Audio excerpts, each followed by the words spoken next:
کسی کو کوئی چیز ہے کسی کو نہیں ملی، جس کو ملتی ہے وہ حالت نعمت میں ہے بنسبت دوسرے کے، اور اس میں جو حواس خمسہ ہیں وہ ساری بھی نعمتیں بن جاتی ہیں۔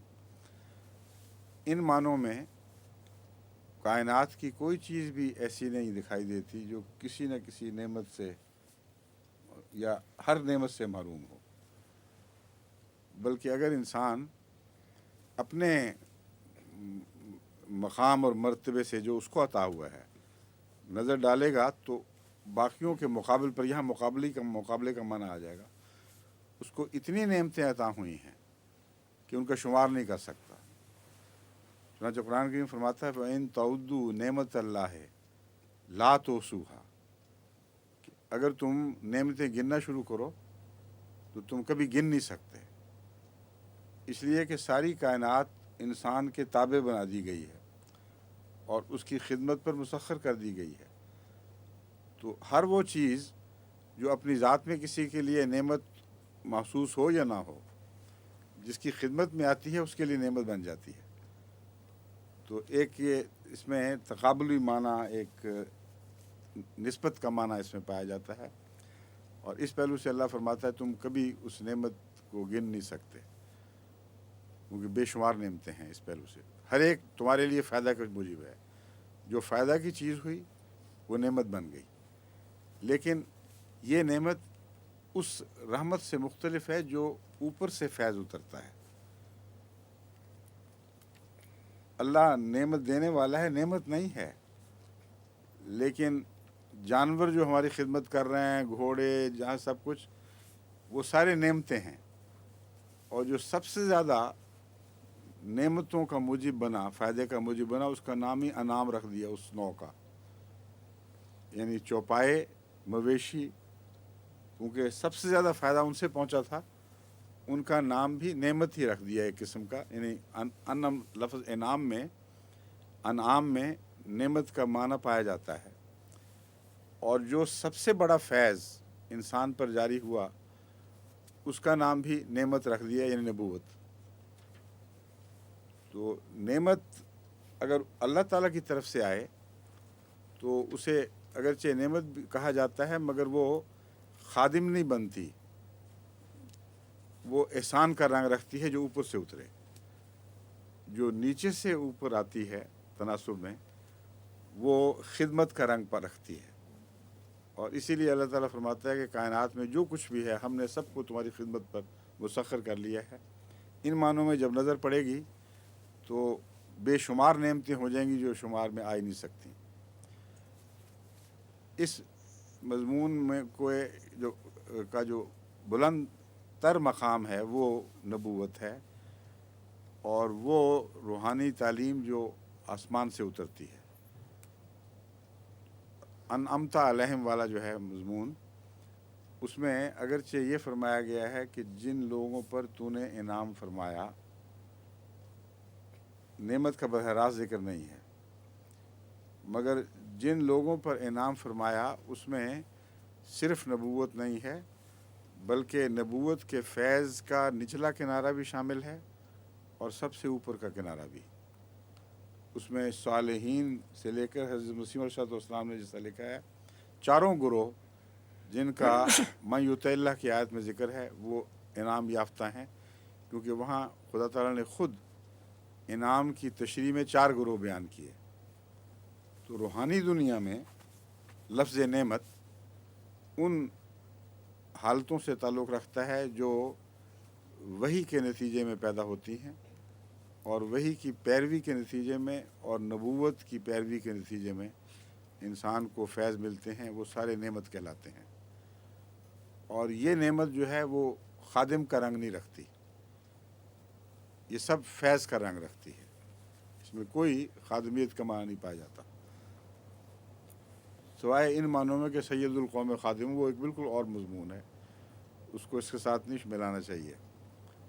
فیض ہے جو درجہ بدرجہ اوپر سے اترتا ہے، اور اس کا نام نعمت ہے۔ سب سے بڑی نعمت شریعت ہے، اور شریعت اپنے اپنے وقتوں میں اپنے ماحول میں تناسب کے ساتھ جب مکمل ہوئی تو اس کو نعمت اتمام نعمت فرمایا گیا.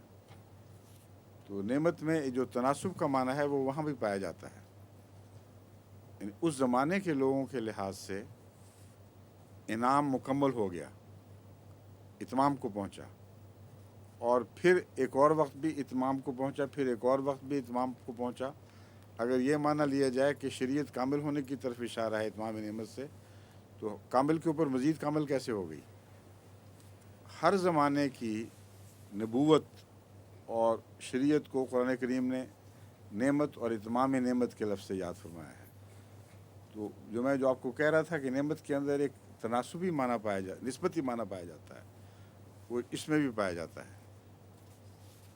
یعنی اس زمانے کے لحاظ سے، نسبت کے لحاظ سے تمام دوسرے فیض جو خدا کی طرف سے جاری ہوئے تھے ان میں یہ فیض سب سے اونچا تھا، اور یہ فلاں قوم کو ملا اور اس پہ تمام ہو گیا. ایک نعمت کے متعلق قرآن کریم میں بہت سی آیات ہیں، ان کے حوالے سے مضمون کے مختلف پہلو سامنے آتے ہیں، مگر سب سے اہم پہلو نبوت ہی کا ہے. یعنی اس کا آخری مرتبہ، بس جہاں من یطع اللہ میں نعمت کا ذکر ہے، وہاں صالح کو اتمام نعمت کا مظہر نہیں کہا جا سکتا، شہید کو اتمام نعمت کا مظہر نہیں کہا جا سکتا. تناسب ہے نا، چل رہا ہے اسی طرح. اور صدیق کو بھی اتمام نعمت کا مظہر نہیں کہا جا سکتا، مگر نبی کو اتمام نعمت کا مظہر کہا جا سکتا ہے. بس اس آیت سے مزید ثابت ہوتا ہے کہ ان معنوں کے لحاظ سے یہ ناممکن تھا کہ رسول اکرم صلی اللہ علیہ وآلہ وسلم نعمتوں میں سے اس پہلو کو جو اتمام کا مظہر ہے اس کو ہمیشہ کے لیے مٹا دیں اور صرف اپنے لیے رکھ لیں، جبکہ پہلے نبیوں نے اپنی امتوں میں بھی وہ پہلو جاری رکھا.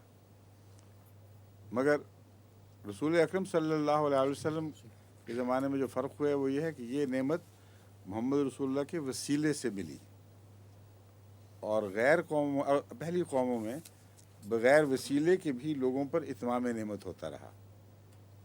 یعنی خدا کا براہ راست ان پر احسان تھا، اور لازم نہیں تھا کہ وہ ضرور کسی نبی کی پیروی کریں تب ان کو نعمت عطا ہو.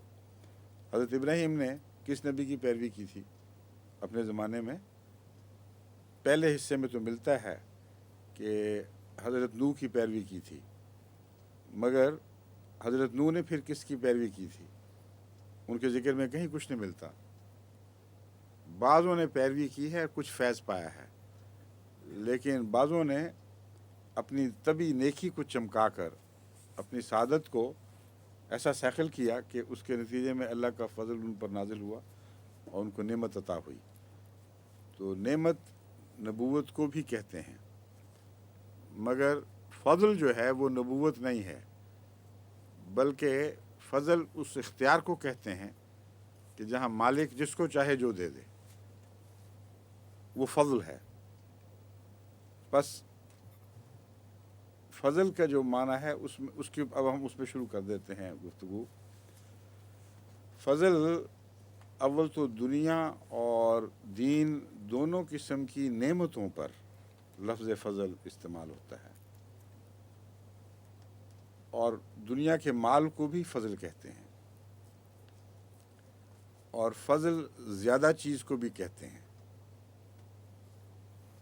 جس کا مطلب یہ ہے کہ استحقاق کے سوا اگر کچھ دیا جائے تو وہ فضل ہوگا. یعنی صرف استحقاق نہیں ہے. ان معنوں میں اللہ تعالیٰ فرماتا ہے یوتی ذالک فضل اللہ یوتی ہے من یشاء. اگر استحقاق کی بات ہوتی اور صرف انصاف کا معاملہ ہوتا تو پھر خدا تعالیٰ یہ نہ فرماتا. اسی لیے نبوت کو تمام پرانے علماء بھی وہبت کہتے ہیں، عطا کہتے ہیں. اگرچہ اللہ تعالیٰ دیکھتا ضرور ہے صلاحیتوں کو، مگر ان صلاحیتوں میں اجتماعی طور پر براہ راست یہ طاقت نہیں ہے کہ نبوت کا مرتبہ حاصل کر سکیں. یہ اوپر سے اترتا ہے، اور یہ فضل ہے.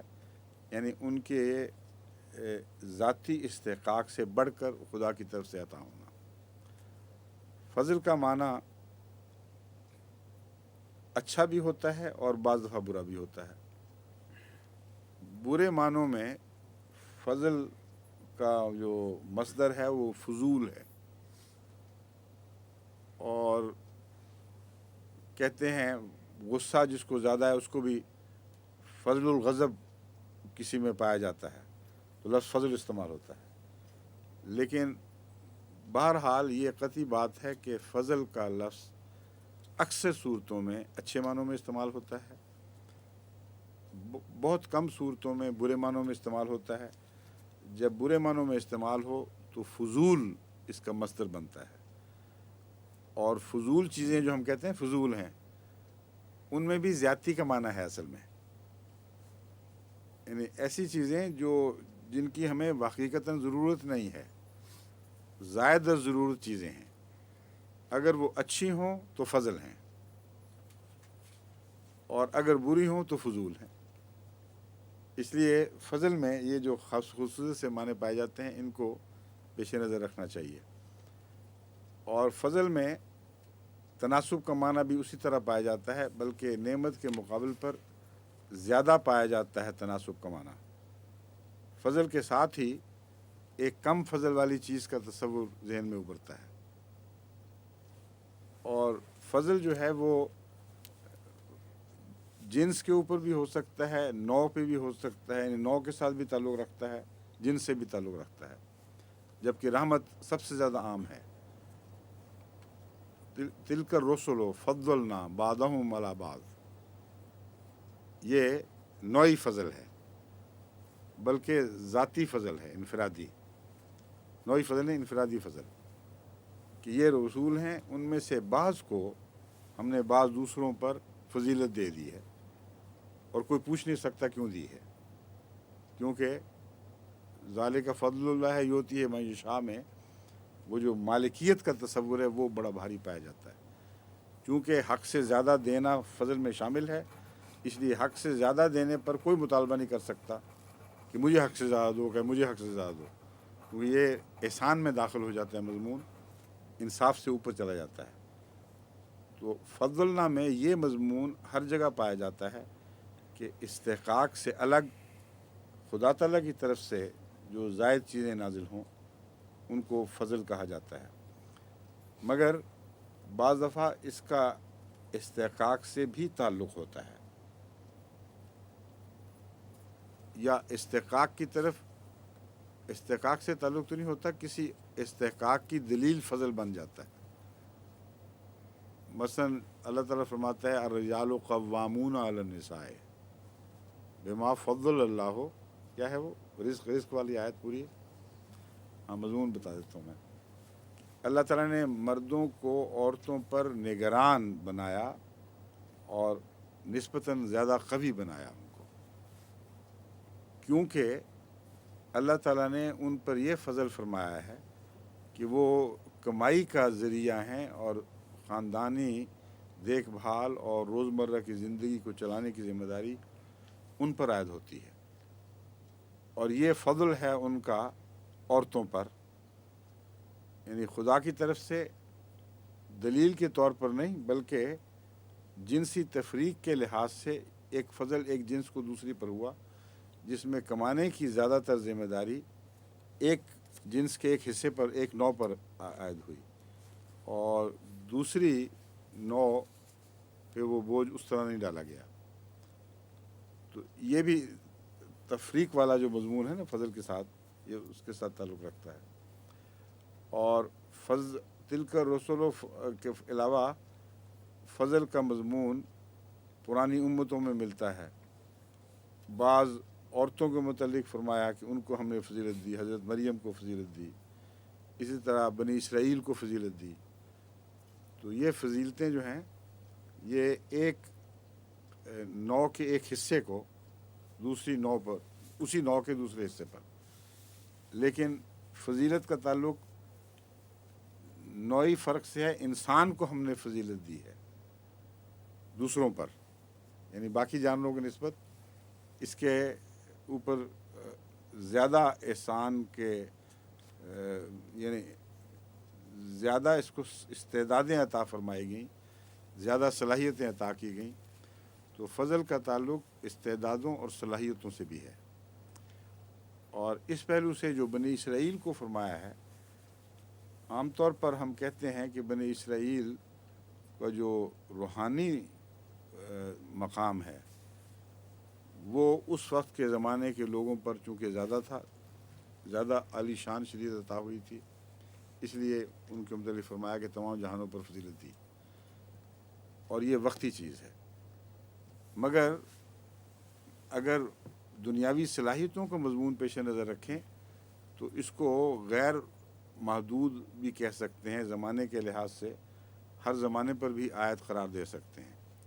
اس میں کوئی شک نہیں کہ ذہنی صلاحیتوں کے لحاظ سے اور اکتسابی صلاحیتوں کے لحاظ سے جو فضیلت بنی اسرائیل کو اس زمانے میں تھی وہ آج بھی ہے، اور اپنی تعداد کے مقابل پر اپنی ان خداداد صلاحیتوں کے نتیجے میں غیر معمولی طاقت رکھتے ہیں دوسروں کے اوپر، اور ہر پہلو سے دنیا کی دوڑ میں آگے نکل چکے ہیں۔ اس لیے ان معنوں میں زمانے میں محدود کرنے کی ضرورت نہیں ہے، لیکن اس کے باوجود ان کو خدا تعالیٰ غلبہ عطا نہیں کرتا، اور جب ہوتا ہے تو پھر بڑی سخت مار پڑتی ہے اور ہٹا دیتا ہے، جس کا مطلب یہ ہے کہ فضل کا غلط استعمال بھی ہو سکتا ہے، اور جب غلط استعمال ہو تو اس کی پھر سزا بھی ملتی ہے، اور فضل سے بار بار انسان، فضل سے تو نہیں مگر فضل کے نیک نتائج سے محروم کر دیا جاتا ہے بار بار۔ تو فضل کا عمومی معنی صلاحیتیں بھی ہے، اور وہ جو مرد کو عورت پر فضیلت کا ذکر فرمایا ہے وہ صلاحیتوں کے اعتبار سے ہے، بعض پہلو سے، سب پہلوؤں میں نہیں، اس پہلو سے کہ وہ رزق کمانے والا، اور دنیا کی اکثریت میں یہی بات صادق آتی ہے کہ کمائی کا اول ذمہ دار مرد ہوتا ہے اور عورت پر ثانوی ذمہ داری عائد ہوتی ہے۔ اور بھی بہت سے مفہوم ہیں، لیکن چونکہ وقت اب کافی ہو گیا ہے اس لیے اب ہم آج کا سبق شروع کرتے ہیں، ٹھیک ہے؟ بہرحال امید ہے اب جب آپ تلاوت میں رحمت، فضل، نعمت کو پڑھا کریں گے تو اس پس منظر میں آپ کے سامنے پھر اور بھی دلچسپ مضامین ابھریں گے، لیکن ایسے مضامین ابھرنے چاہیے جن کو قرآن کریم کی دوسری آیات تقویت دیتی ہوں، ان مضامین کا رد نہ کرتی ہوں، ورنہ انسان بعض دفعہ ذوقی تفسیر میں داخل ہو جاتا ہے، اور ذوقی تفسیر کا ایک معنی تو یہ ہے کہ ذوق سی باتیں ہیں اس کے لیے ہوں گی، دوسروں کے لیے نہیں۔ ایک ذوقی تفسیر گناہ بن جاتی ہے، اور اس کا مطلب یہ ہے کہ قرآن کریم کی دوسری آیات اس کو سہارا نہیں دیتی اس تفسیر کو، بلکہ اس سے متضاد ہو جاتی ہیں، متضاد ہوتی ہیں، اور انسان پھر بھی پیش کیے جاتا ہے اپنے کہ میرے ذوق کا نقطہ ہے۔ یہ جہالت ہے، اور یہ اسم بھی گناہ بھی بن جاتا ہے۔ اس لیے تفسیر میں یہ ہمیشہ رکھنا چاہیے پیش نظر کہ کوئی تفسیر ایسی نہیں ہونی چاہیے جس کو قرآن کریم کی دوسری آیت جھٹلا رہی ہو، اور اگر یہ سامنے آ جائے غلطی سے ایک انسان تفسیر سمجھ رہا ہے تو پھر انسان کا مقام یہی ہے کہ فوری طور پر اس تفسیر کو غلط سمجھ کر، اور جو تفسیر دوسری آیات کی روشنی میں ابھری ہے اس کو سامنے سے تسلیم خم کرے۔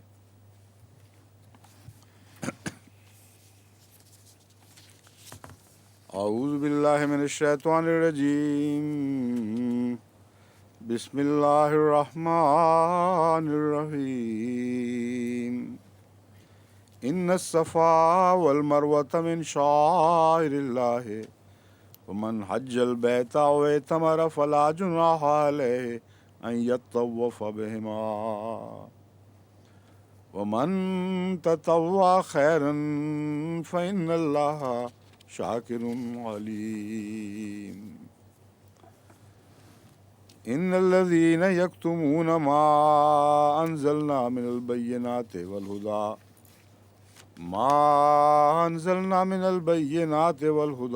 من بعد ما بیناہ للناس فی الکتاب اولئک یلعنہم اللہ ويلعنهم اللاعنون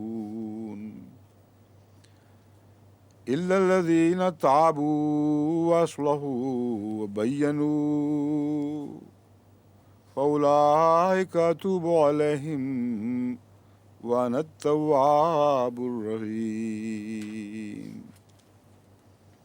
إن الذين كفروا وماتوا وهم كفار أولئك عليهم لعنة الله والملائكة والناس أجمعين والملائكة والناس أجمعين خالدين فيها لا يخفف عنهم العذاب ولا هم ينظرون وإلهكم إله واحد لا إله إلا هو الرحمن الرحيم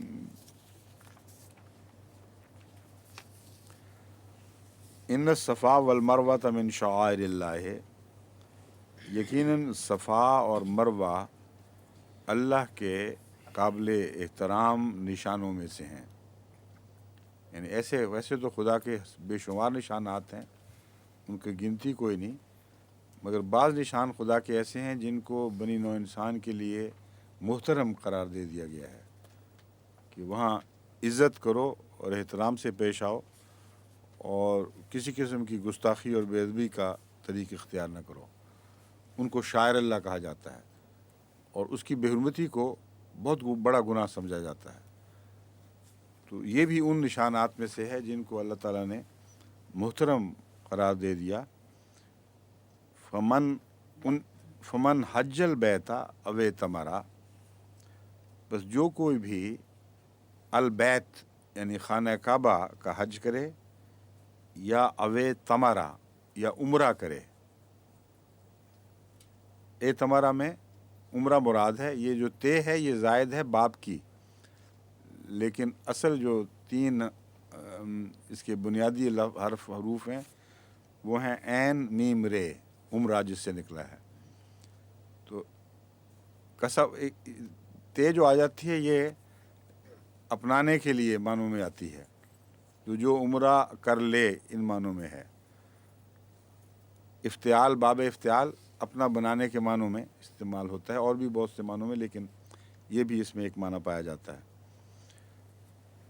اوے تمرا یا عمرہ کر لے، فلا جناح علیہ ان یطوف بہما، تو ان پر کوئی گناہ نہیں، اس پر کوئی گناہ نہیں، ان یطوفا کہ وہ طواف کرے، بہما ان دونوں کا.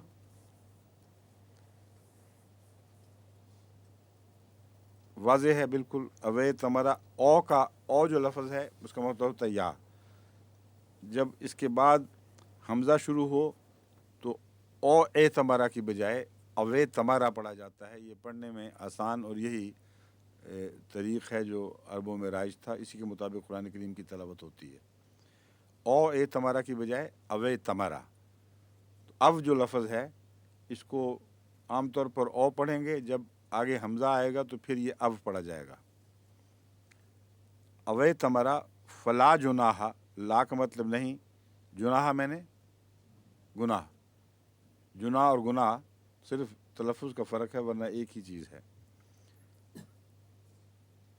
اب سوال یہ ہے کہ گناہ کیوں فرمایا گیا؟ اس کو گناہ نہیں ہے. عرب کے لوگ 2 پہاڑیوں کے درمیان گھومنے کو اچھا نہیں سمجھتے تھے، گناہ سمجھتے تھے. مدینے کے ہاں اچھا پھر تو جب وہ حج فرض ہوا تو ان کے نہیں، لیکن اللہ تعالیٰ نے تو یہ محاورہ اور جگہ بھی استعمال کیا ہوا ہے. ہر جگہ آپ کو یہ اس کا پس منظر ڈھونڈنا پڑے گا کہ صلح کر لو آپس میں، میاں بیوی لڑو، کوئی گناہ نہیں ہے. ہر اچھے کام کے لیے یا مختلف اچھے کاموں کے لیے یہی محاورہ ہے فلا جناح. اگر تم یہ کام کر لو اچھا تو گناہ تو نہیں ہے. وہ گناہ سمجھتے تھے. نہیں تو وہ صلح کو بھی گناہ سمجھتے تھے، اس لیے قرآن کریم نے فرمایا ہے۔ ان کا اس میں کوئی تعلق نہیں ہے۔ یہ مفسرین نے خام خواہ نزول کی وجہ ڈھونڈتے ڈھونڈتے عجیب و غریب باتیں داخل کر دی ہیں۔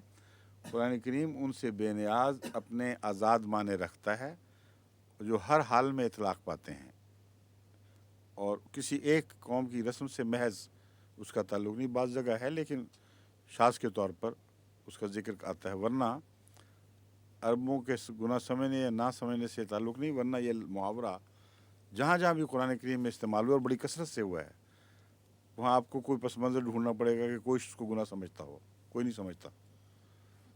دو معنی ہیں خصوصیت سے یہاں، ایک یہ کہ اللہ تعالیٰ نے خصوصاً قرآن کریم میں توحید کا اتنا سبق دیا ہے اور اتنا زور دیا ہے کہ توحید کے خلاف اگر کوئی شک والا مضمون دکھائی دے تو وہاں بتانا ضروری تھا کہ تم بظاہر بیت کا طواف کرو گے، لیکن یہ نہ سمجھنا کہ یہ شرک ہے، کیونکہ یہ جو بیت کا طواف ہے یہ اور وجوہات سے کیا جا رہا ہے، اس کو خدا سمجھ کر نہیں کیا جا رہا، سمجھے ہیں؟ اس لیے جو دوسرے کرتے تھے عرب، وہ اندر بت رکھے ہوتے تھے، اس لیے ان کے تصور میں بتوں کی پوجا کا بھی ایک یہ طریق تھا کہ اس کا طواف کرتے تھے۔ لیکن اللہ تعالیٰ نے فرمایا ہے کہ مسلمانوں کے ذہن میں کہیں یہ طبعاً روک نہ پیدا ہو جائے کہ ہم تو وہی حرکت کر رہے ہیں جو مشرک بھی کیا کرتے تھے، اور ہمارے ساتھ خیالات میں بھی کہیں ایسی بدی نہ داخل ہو گئی ہو۔ تو اللہ فرماتا ہے کہ ہرگز نہیں، تم لوگ موحد ہو، پاک صاف قوم ہو، تمہارے تصور میں بھی شرک کا کوئی مضمون نہیں داخل ہوگا جب تم طواف کرو گے، اس لیے کوئی گناہ نہیں۔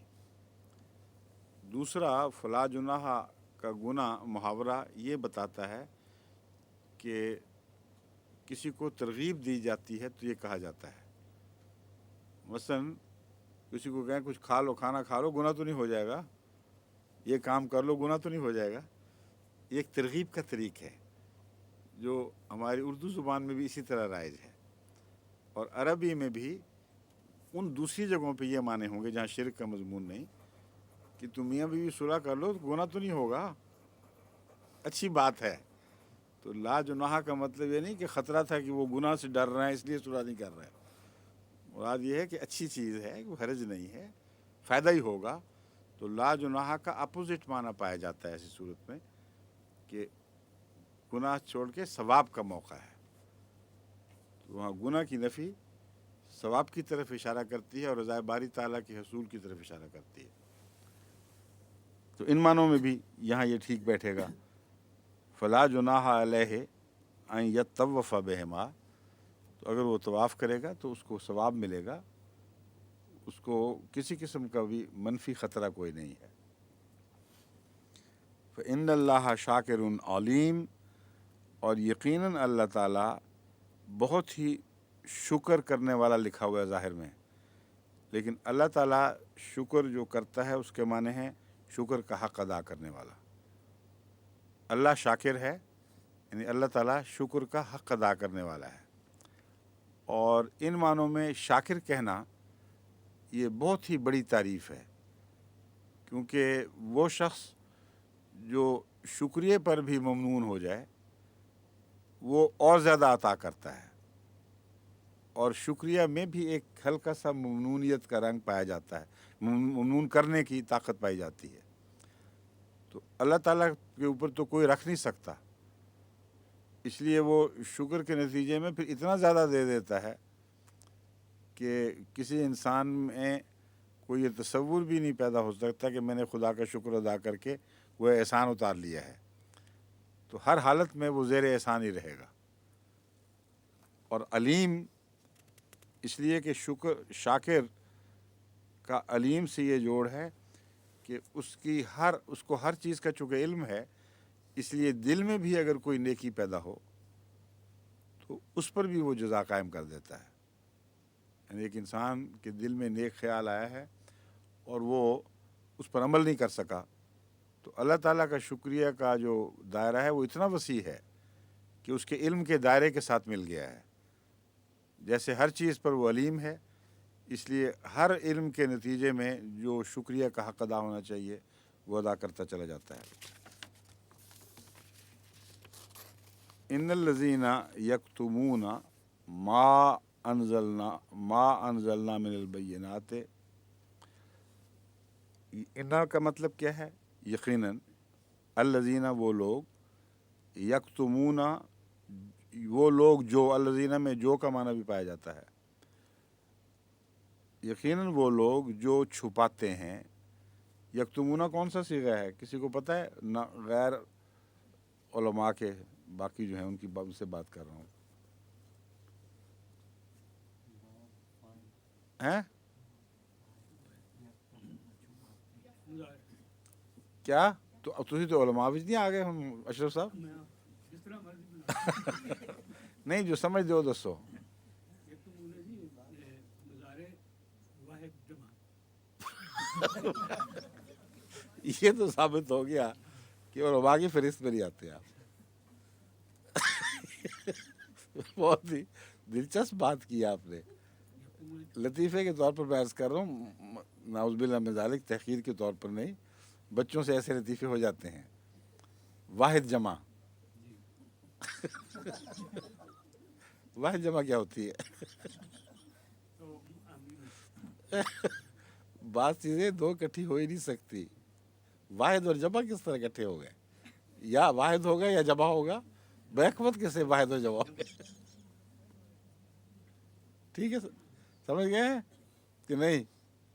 سمجھ گئے جی، شکر، جزاک اللہ۔ میرے ذہن میں اور چیز تھی وہ بتائیں وہ کیا تھی جو واحد جمع کے ساتھ آپ کے ذہن میں چیز آئی تھی، وہ کیا تھی؟ غائب،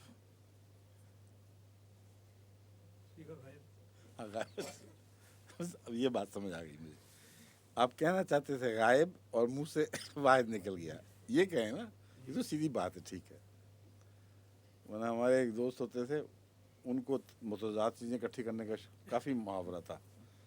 ایک دفعہ انہوں نے کسی بات پہ کہا مجھے یقین ہے، تو میں نے کہا تمہیں یقین ہے؟ کہتا شاید یقین ہے۔ تو یہ واحد جمع بھی اسی طرح ہو گیا ہے۔ خیر کوئی بات نہیں، تھوڑی دیر کے لیے ذرا جن کو ہلکی ہلکی نیند آتی ہے ان کی آنکھ کھل جاتی ہے اس سے۔ یکتمون جمع مذکر غائب، مضارعہ ہے، مضارعہ کا صیغہ ہے، جمع کا صیغہ ہے، مذکر ہے اور غائب ہے۔ بس وہ غائب کی جگہ واحد اور مجرد، ثلاثی مجرد ہے، تین حرفی ہے اور مجرد ہے۔ باب اس کا، باب بھی پوچھا جاتا ہے نا کیا ہے، تو باب استفعال ہے، باب اقراء افعال ہے، باب کون سا ہے، تو باب اس کا ہے ثلاثی مجرد، ٹھیک ہے۔ اور کیا کہیں گے؟ 6 چیزیں ہوا کرتی ہیں غالباً صیغے میں، کیوں جی کسی کو یاد ہے؟ علماء سلسلہ بیٹھے ہوئے ہیں بعض۔ جب کہا جاتا ہے صیغہ بیان کرو تو جہاں تک مجھے یاد پڑتا ہے 6 چیزیں بیان ہوتی ہیں۔ ایک انہوں نے، ہمارے بعض علماء نے پچھلی دفعہ جب بات ہوئی تھی تو باقاعدہ لمبی چوڑی گرامر کی کتابوں کے حوالے بھیج دیے تھے، فہرست بھیج دی تھی۔ اس کی ضرورت نہیں ہے، ہمارے پاس یہاں کتابیں ہیں، وہ میں دیکھ لوں گا، دیکھنا ہوگا تو، ورنہ فیکسیں آنے شروع ہو جائیں گے، میں اس لیے ڈر رہا ہوں۔ ہاں، چھٹی چیز کسی کو یاد ہے؟ باب جو فعال یفعل ہے، پھر ثلاثی مجرد میں بھی 6 باب آگے ہوتے ہیں۔ نہیں، وہ بحث نہیں ہے۔ جب صیغہ بیان کرتے ہیں تو یہ ہوتا ہے ماضی، ہاں مضارعہ ہے کہ ماضی ہے، فعل ہے کہ اسم ہے، فعل ہے یہ، ہاں، فعل، مضارعہ، جمع مذکر غائب اور ثلاثی مجرد، یہ 6 چیزیں ہیں جو باب میں بیان کرنی چاہیے اور یہ اس کے اندر بیان ہو گئیں۔ لیکن آپ کو اتنی ضرورت نہیں، جو ابتدائی ہے یہ ضمناً، چونکہ بعض علماء بھی بیٹھے ہوئے تھے، ہم اپنی یادداشت تیز کرنے کی خاطر یہ باتیں کر رہے ہیں۔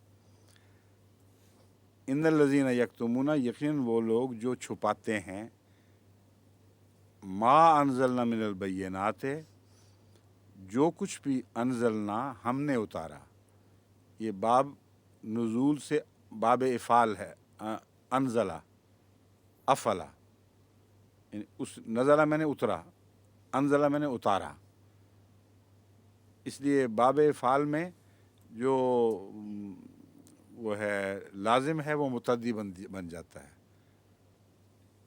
ضحکہ کا مطلب کیا ہے؟ ضحکہ کوئی بتا سکتا ہے؟ ہنسا. اور ہنسایا اضحکا. تو بڑا آسان طریقہ ہے، اس کو یاد پہچان لیں تو آپ کو مطلب سمجھنے میں آسانی ہو جائے کرے گی. ما انزلنا، جو کچھ ہم نے نازل فرمایا، من البینات، روشن دلائل میں سے یا کھلے کھلے نشانات میں سے، والہدا، اور ہدایت میں سے.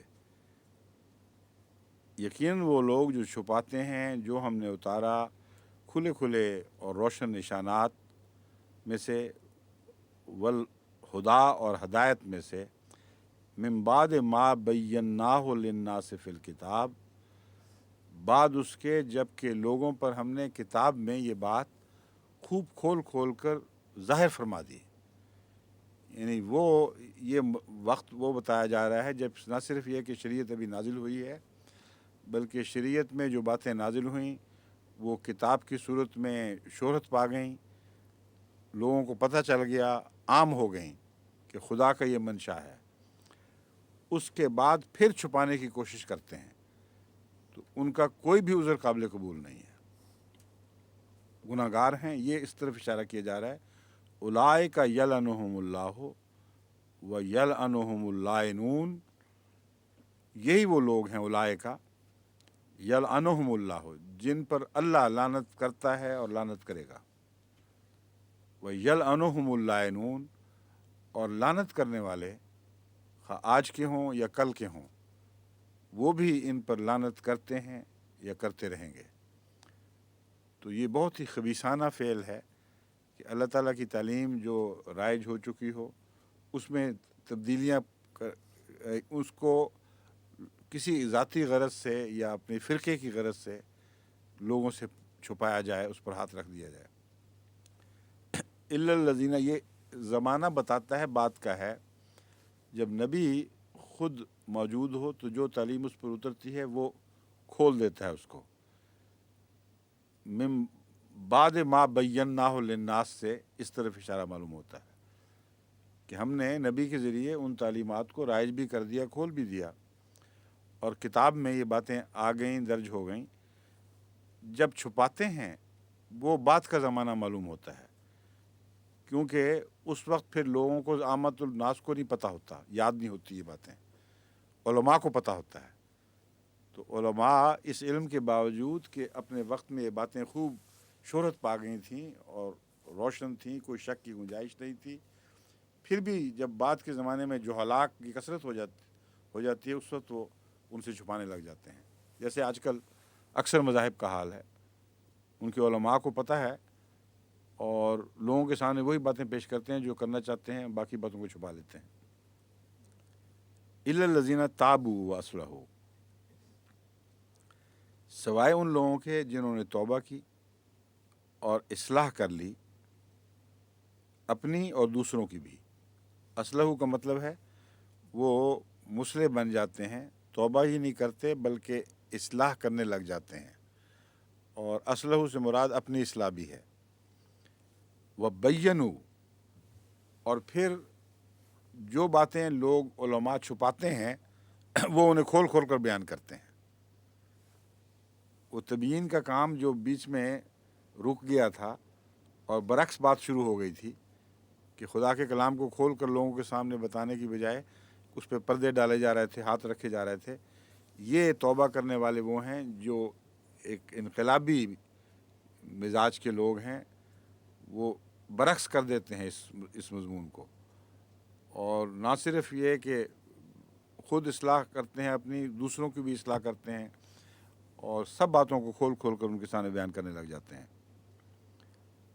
اولئک فاولئک اتوب علیہم، یہ وہ لوگ ہیں جن کے طرف میں توبہ قبول کرتے ہوئے مائل ہوتا ہوں اور ان سے مغفرت کا سلوک کرتا ہوں. اتوب الیہ کا مطلب ہے ان پر جھک جاتا ہوں ان کی توبہ کو قبول کرتے ہوئے. وَأَنَا التَّوَّابُ الرَّحِيمُ، اور میں بہت توبہ کرنے قبول کرنے والا اور بار بار رحم کرنے والا ہوں۔ رحم کے تعلق میں یہ بھی یاد رکھنا چاہیے کہ ایک روایت میں آتا ہے اللہ تعالیٰ دنیا کے لیے رحمان ہے اور آخرت کے لیے رحیم ہے۔ اس کا کیا مطلب ہوا؟ رحمان اور رحیم پر کیا روشنی پڑی اس سے؟ رحیم کے معنوں میں نیک اعمال کی جزا دینا کا معنی پایا جاتا ہے، اور چونکہ رحمانیت کسی عمل کی جزا نہیں ہے، اس لیے ساری دنیا رحمانیت کے تابع ہے، لیکن قیامت کے دن رحیم کی جلوہ گری ہوگی کہ اعمال کی جزا دی جائے گی، اچھی جزا بھی، اور مالک کے میں اس کے دوسری جزا کی طرف بھی اشارہ ہو گیا ہے، لیکن رحیم سے مراد ہے اس کی محنت سے بڑھ کر جزا دی جائے گی۔ اس میں فضل تو داخل ہے، لیکن تعلق کسی کام کا اور اس کے اجر کا، یہ جہاں پیدا ہو وہاں رحمانیت نہیں بلکہ رحیمیت کار فرما ہوتی ہے۔ تو انا التواب الرحیم، میں توبہ بھی قبول کرنے والا ہوں بہت، اور پھر ان کے نیک کاموں کا بار بار بدلہ دینے والا بھی ہوں، یہ معنی بھی اس میں آ جاتا ہے۔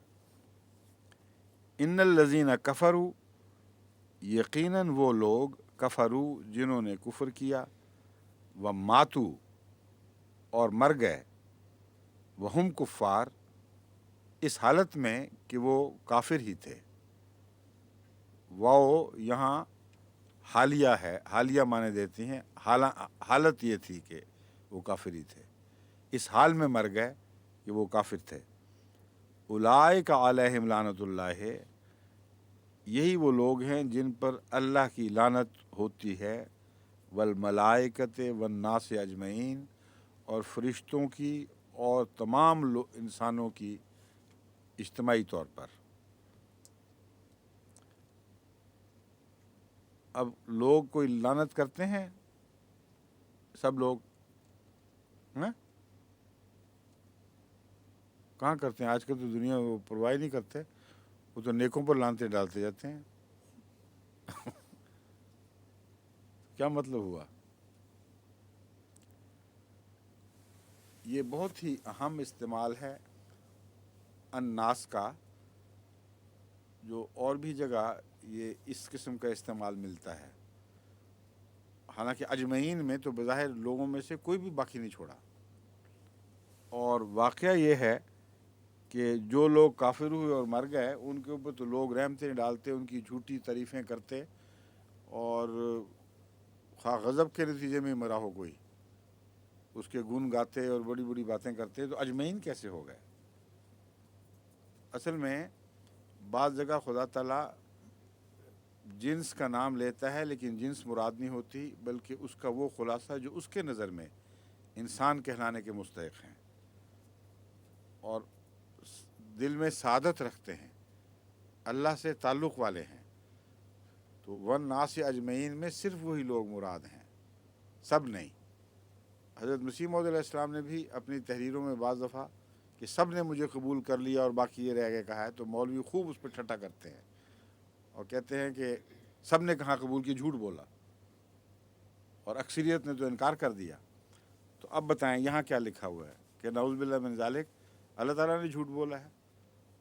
وہ کہتا ہے کہ سارے ناس اجمعین، تمام کے تمام، ایک بھی ان سے باہر نہیں، وہ ان پر لعنتیں ڈالتے ہیں، حالانکہ مولوی تو ان میں شامل ہی نہیں، وہ تو نیکوں پر لعنتیں ڈالتے ہیں آج کل کی مراد، اور سارے کافر، سارے مشرک وہ نیکوں پر تو لعنتیں ڈالتے ہیں، اچھوں کی بدوں کی گن گاتے رہتے ہیں۔ تو والناس اجمعین سے مراد وہ انسان جو خدا کی نظر میں انسان کہلانے کے مستحق ہیں، اور وہ تبھی ہو سکتے ہیں جب اللہ سے تعلق والے ہوں، ان سب کی اجتماعی لعنت ان پر پڑتی رہتی ہے۔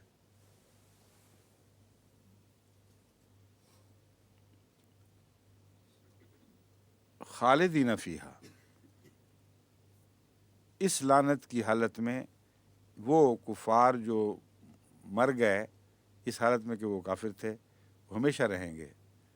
لا یخفف عنہم العذاب، تخفیف جس کو ہم اردو میں کہتے ہیں اس سے فعل بنتا ہے یخفف، نہیں تخفیف کی جائے گی، مضارع مجہول ہے، ان سے العذاب، عذاب میں تخفیف یعنی کمی نہیں کی جائے گی. ولا ہم ینظرون، اور وہ مہلت نہیں دیے جائیں گے. آج کا وقت ختم، ٹھیک ہے؟